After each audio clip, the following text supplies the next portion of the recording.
Let us discuss some problems on resistance and resistivity. First problem, how much current will an electric bulb draw from a 220 volt source if the resistance of the bulb filament is 1200 ohm?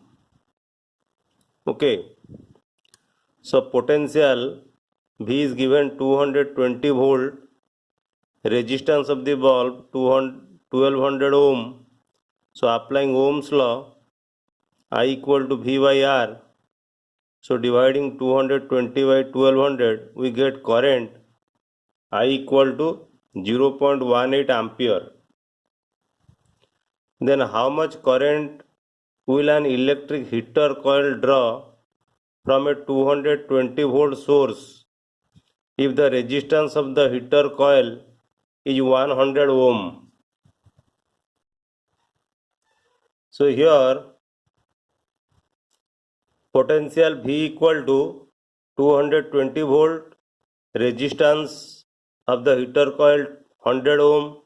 So current will be 220 volt divided by 100 ohm, 2.2 ampere.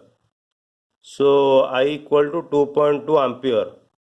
So we mark the difference. In case of electric bulb, the resistance is 1200 ohm. Electric bulb, in electric bulb you have tungsten metal and its resistance is 1200 ohm, and in heater coil you have alloy. Basically heater coil is a alloy whose resistance is 100 ohm. So why there is a difference of resistance? We know resistance have high resistivity, but metals have low resistivity. But here you see the resistance of the coil or the alloy is more in comparison to this, because this heater coil is a thicker one in comparison to the filament of the electric bulb. The heater coil is a thicker one, so its resistance will be low. And you see in both the cases 220 volt, you are giving 220 volt potential, 220 volt. In this case, in case of electric bulb, the current is only 0.18 ampere, but in case of heater coil it is 2.2 ampere. Okay, so the amount of current in case of heater coil is more in comparison to the electric bulb.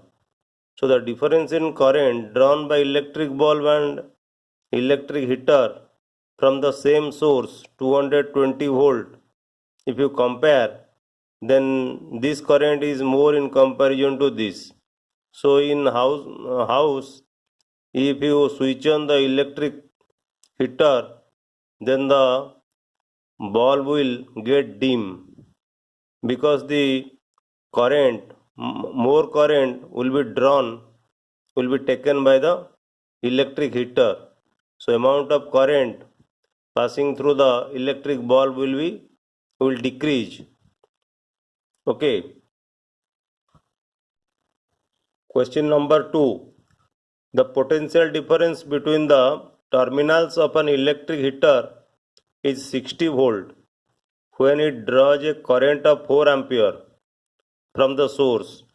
What current will the heater draw if the potential difference is increased to 120 volt? So here, when you increase the potential difference, what will happen to the current? So potential given 60 volt when current is equal to 4 ampere. So applying Ohm's law, the resistance of the heater coil will be 60 divided by 4, 15 ohm. Okay. So when the potential difference is increased to 120 volt, the current drawn by the heater will be I1, that is equal to 120 divided by 15, 8 ampere. 8 ampere. So you see, in case of 60 volt, the amount of current drawn is 4 ampere, but when the potential will be 120 volt, its current will increase to 8 ampere. Next problem, question number 3. The resistance of a metal wire of length 1 meter is 26 ohm at 20 degrees centigrade. If the diameter of the wire is 0.3 millimeter, what will be the resistivity of the metal at that temperature? Predict the material of the wire. So length of the wire is given 1 meter, resistance is given 26 ohm, diameter is 0.3 mm, so 3 into 10 to the power minus 4 meter. So we know the formula, R is equal to rho into L by A, so rho is equal to R into A by L. So R into area is equal to pi into d square by 4. So pi d square by 4L. So if you substitute these values, you will get the resistivity is equal to 1.84 into 10 to the power minus 6 ohm meter. And if you look to the table of resistivity table, this value is the resistivity of manganese. So the material wire given material wire is manganese. Question number 4. A wire of given material having length L and area of cross section A has a resistance of 4 ohm. What would be the resistance of another wire of the same material having length L by 2 and area of cross section 2A? So the material given having length L and area of cross section A, resistance 4 ohm, so R1 is equal to 4 ohm. If the length will be half L by 2 and the area will be doubled 2A, so what will be R2?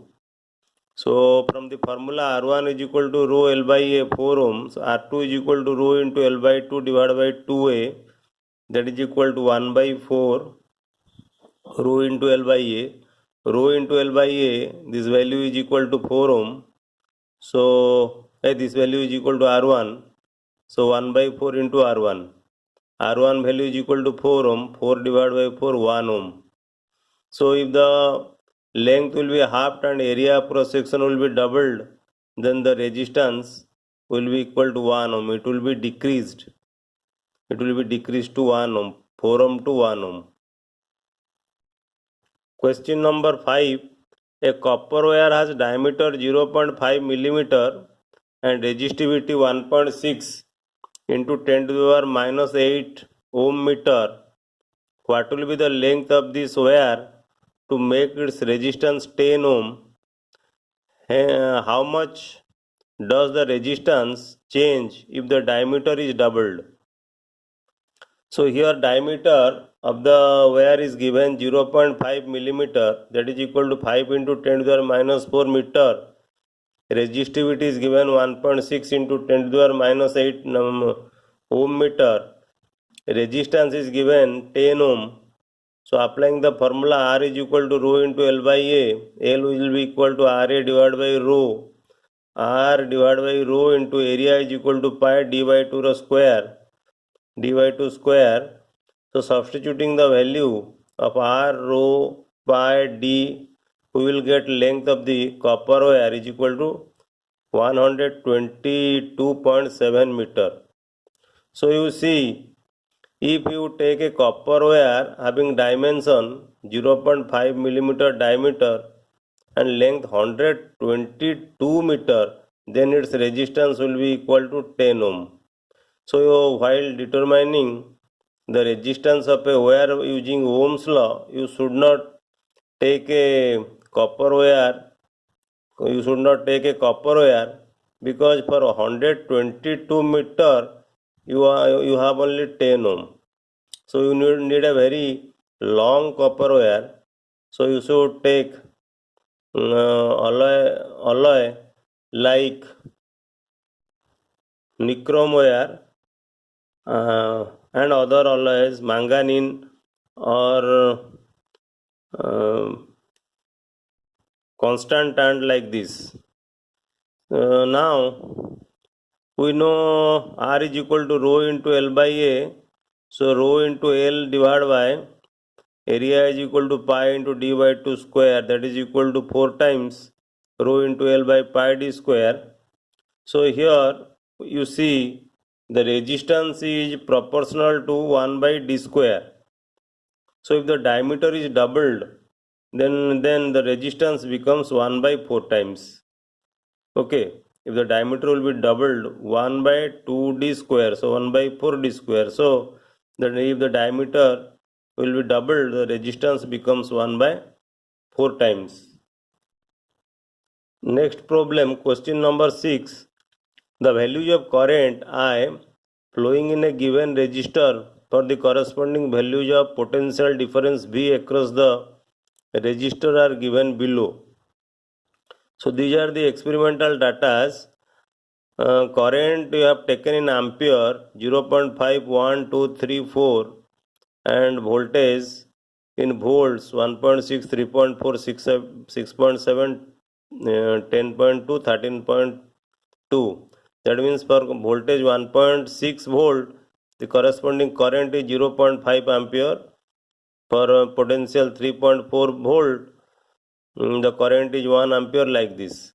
So you have to plot a graph between V and I, voltage and current, and calculate the resistance. Calculate the resistance of that resistor. To plot the VI graph, you have to take current along x-axis, current I in ampere along x-axis, and voltage V along y-axis. Then you see this will be a straight line. This will be a straight line. You should plot this graph in graph paper. And if you take the slope V by I, you will divide this value divided by this value, then you will get the resistance value R. So here I have roughly calculated V value 6.6 volt divided by 2 ampere, which is equal to 3.3 ohm. So you should do it in a graph paper. Next problem, when a 12 volt battery is connected across an unknown resistor, there is a current of 2.5 milliampere in the circuit. Find the value of the resistance of the resistor. So potential is given 12 volt, current is 2.5 milliampere, 2.5 into 10 to the minus 3 ampere. From Ohm's law, I equal to V by R. So R is equal to V by I. So 12 divided by 2.5 into 10 to the minus 3. So it will be equal to 4.8 into 10 to the 3 ohm. So 4.8 kilo ohm. So value of resistance of the resistor is 4.8 kilo ohm. So these are the simple problems on resistance and resistivity given in NCERT. Next we will discuss some higher problems on resistance and resistivity. Thank you.